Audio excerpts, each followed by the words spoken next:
Today on thinstronghealthy.com, we're going to talk about fish. And later, I'm going to take you to my kitchen and show you how to make a terrific fish dinner that really pops with flavor. That's coming up next on Thin, Strong, Healthy.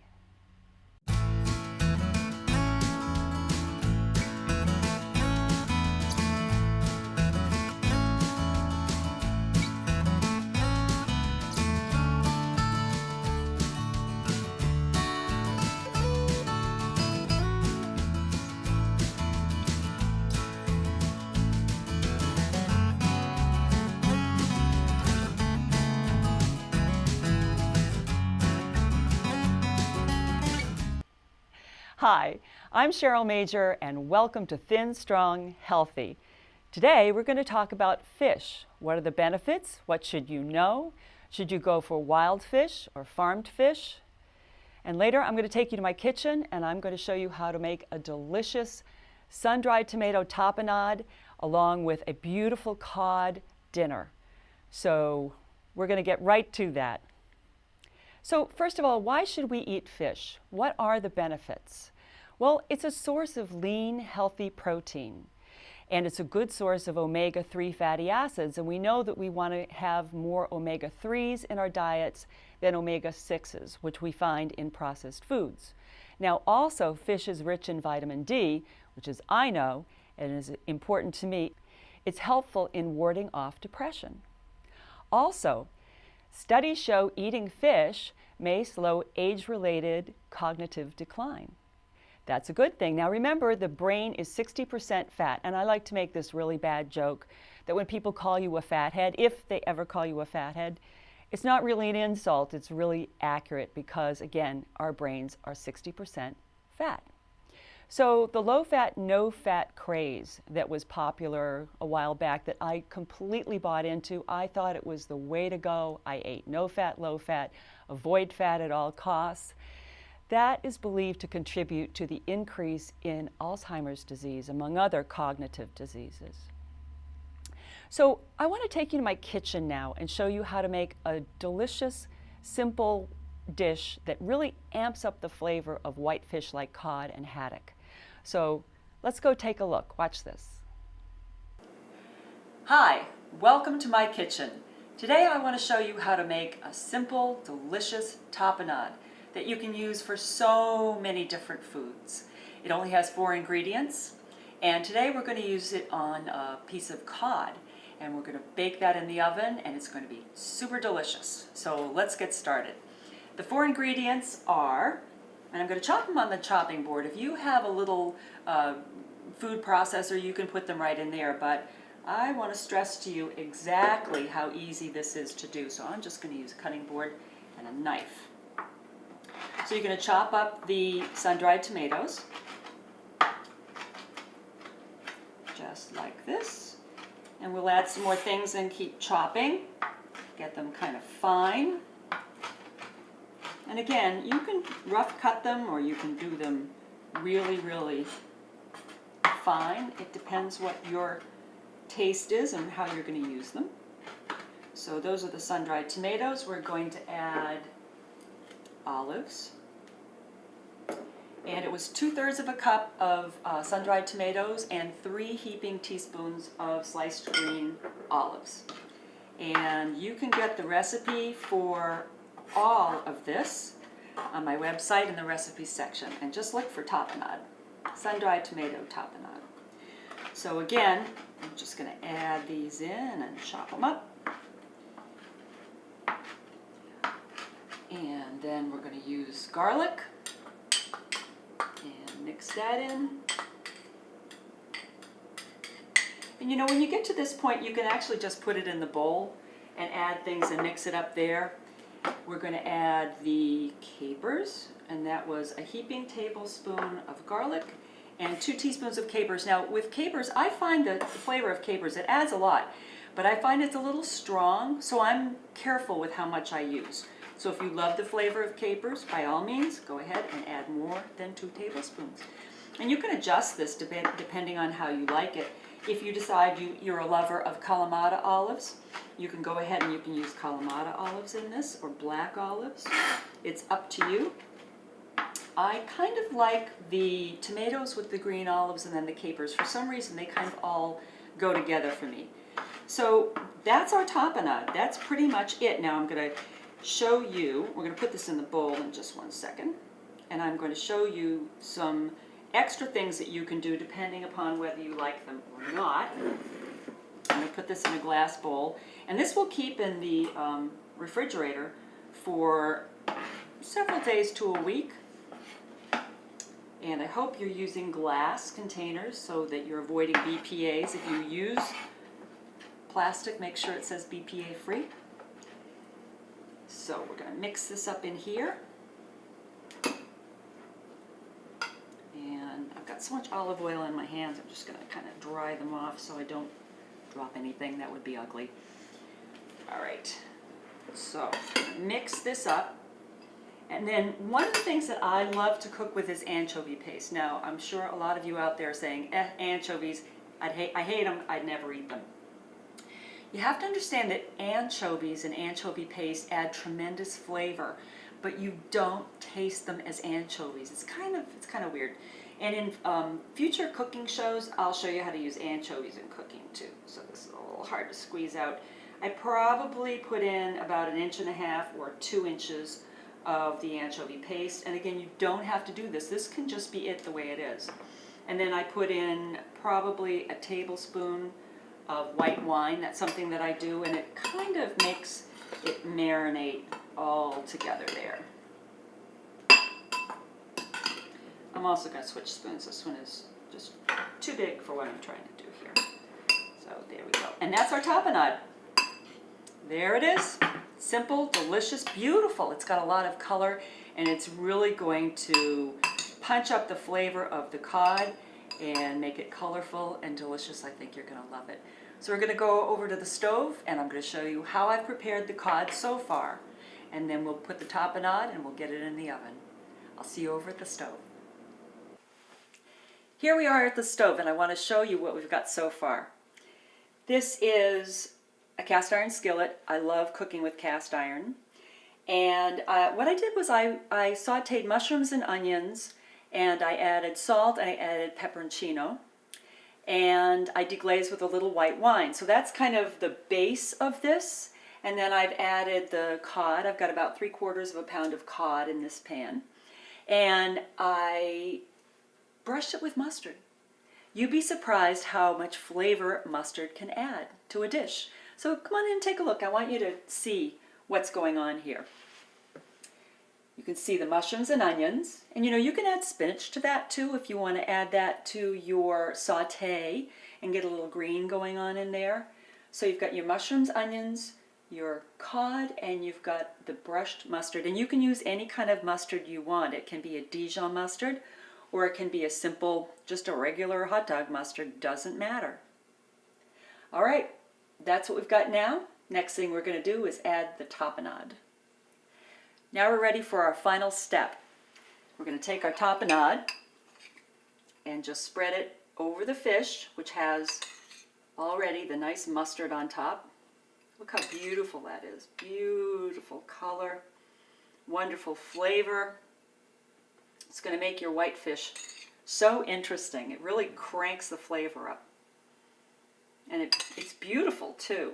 I've served this when I've had company and people love it. Oh, I was going to tell you too what else we use it for. Wait till you hear this one. We use it for breakfast. When you make an omelet, you can just put it in the omelet with, if you want to have mushrooms and onions or something like that. You can also just put it on top of a fried egg. It's unbelievably versatile, and you're going to really enjoy experimenting with it in your own recipes as well. Okay, that's it. So easy. Our oven is set for 400, and we're going to put it in the oven for 12 to 15 minutes. One of these is thicker than the other, so I'll check it in about 12 minutes, and I'll see you when it comes out. This beautiful cod with tapenade has just come out of the oven. It's piping hot and ready to plate up. I wanted to mention a couple of ingredients that you may have seen when we were getting it ready to go in the oven that I didn't use. One was mustard, which is right here. I had that at the ready in case I needed more, but I felt that there was enough on the fish. And also I had a little vegetable broth in case the mixture looked dry and I needed to add some more moisture. But we had plenty of moisture in there from when I sauteed the onions and deglazed it with some white wine. So that's why I didn't use those. So let's take a look at what we've got here. This beautiful, beautiful cod. Very large fillet. I'm going to put this right on here. And it is piping hot. It smells so good. I wish you could smell it. And take the onions and mushrooms and put those around the side. We've got plenty for a couple of meals. And you can make as much of this as you want. If you don't have a cast iron skillet, or you prefer, you can just cook this in a baking dish and you can make as much as you want. It makes great leftovers. We'll eat it over a couple of days and it's just delicious reheated. Okay, so that's that. Now, while it was in the oven, I went out to my garden and I picked some fresh basil, which I have sliced into julienne slices. And we are going to garnish the fish. Now, you can use basil, you can use parsley, you can use cilantro if you like cilantro, you can use dill or chives. Use your imagination. This is one of the beautiful things about cod is that because it's kind of, it doesn't have a lot of character of its own, you can do a lot with it. So use your imagination. And we're gonna put this nice piece of basil on there. And there you have it. Quick, easy, delicious cod with tapenade, and I think you're really gonna like it. This is Cheryl Major with ThinStrongHealthy.com. I want to thank you for joining me, and I'll see you in my kitchen next time. Welcome back. I hope you enjoyed that, took some notes, and I hope that you try it yourself. I don't know if you noticed, but once I plated up the dinner, there was still some fish left in the skillet. And I'll tell you the truth, behind the scenes, once the cameras were turned off, Rob and I went and got 2 forks, and it was gone. It was delicious. So, you know, I've used that tapenade for breakfast too. I have put it on scrambled eggs. I have used it in frittata and on frittata, and also when I make an omelet, I include that in the omelet along with some onions and some spinach. So you can use your imagination. It's very versatile, and you can try different kinds of olives too. I tend to like the green olives with that. I don't know why, but just the green olives and the capers for me just go together. That's just me. Again, use your imagination. So what do you need to be aware of when you're buying fish for dinner? Well, the one big question that you should really ask yourself is, should I be buying wild fish or should I be buying farm-raised fish? What is the difference? Which is better? So let's talk about that for a few minutes. Now, wild fish are obviously wild. They are not raised in a confined area. They are coming from rivers, the ocean, other natural bodies of water, streams. And what about farm-raised fish? Well, they are bred in tanks, in confined areas, in irrigation ditches, in ponds, and they usually contain more contaminants than wild fish. They're generally fed processed pellets, which are made from processed anchovies, sardines, and other small fish. Because farmed fish are raised in pens, they're kept in closer quarters. So more often than not, it's necessary to give them antibiotics to keep them from getting sick. Now, it's important to remember you are what you eat, but you also are what they eat. So if they're being fed antibiotics, then you are ingesting antibiotics when you eat the farm-raised fish that's been fed antibiotics. So let's talk about wild fish again, and that leads us to a discussion about mercury in fish. Generally with mercury, it's the large fish that you want to avoid. Mercury starts out minimally in smaller fish, and they get eaten by the larger fish and eaten by the larger fish. So the mercury accumulates. So it's the larger fish like tuna and swordfish, tilefish, and shark that tend to have the larger amounts of mercury. So it's in your best interest to avoid those fish or to eat them on a very limited basis. Your better choices are smaller fish and shellfish like shrimp, sardines, mackerel, wild salmon such as king salmon and coho salmon, and whitefish like some cods and haddock. The taste and texture of wild fish is different from farm-raised fish. And I'll be completely honest with you, when I decided to make the very deliberate decision, because what I learned about farm-raised fish, I decided to switch and eat wild fish. It was a bit of an adjustment for me. And I'll give you an example using salmon fish, for instance. I found that salmon, the texture I preferred of the farm-raised fish was a little lighter. It wasn't quite as heavy as the wild salmon, and also the flavor of the farm-raised fish was a little more delicate than the wild salmon. But it is an adjustment, and your taste buds adjust, and frankly, if something is going to make me feel better and keep me healthier, I'll work on making that adjustment. I have discovered that there are a couple of different ways that you can prepare the salmon so it lightens it up a little bit. And one of the things I like to do with the wild salmon is I like to marinate it. And what I do is I will pierce it with a fork, and I will pour white wine like a Chardonnay over it and some garlic powder, some sea salt, and I will let that sit. And I marinate it top down. So it really, with the holes in the fish, it can really absorb the white wine and the garlic and the salt, and it seems to break it down a little bit, make it a little more tender. So I'd encourage you to try that. There are some additional benefits to eating fish as well. It's linked to reduced risk of autoimmune diseases, and eating fish is also believed to help children have a lower risk of developing asthma. And we have so many kids who have asthma these days. That's an important thing to realize. Also, when you eat fish, you have a reduced risk of developing macular degeneration, which as we get older is a leading cause of vision impairment and blindness. So fish is good food for your eyes. Eating fatty fish may even help you improve your sleep. All of this brings to mind a question. What about eating out? When you go out to a restaurant, are you getting wild fish or are you getting farmed fish?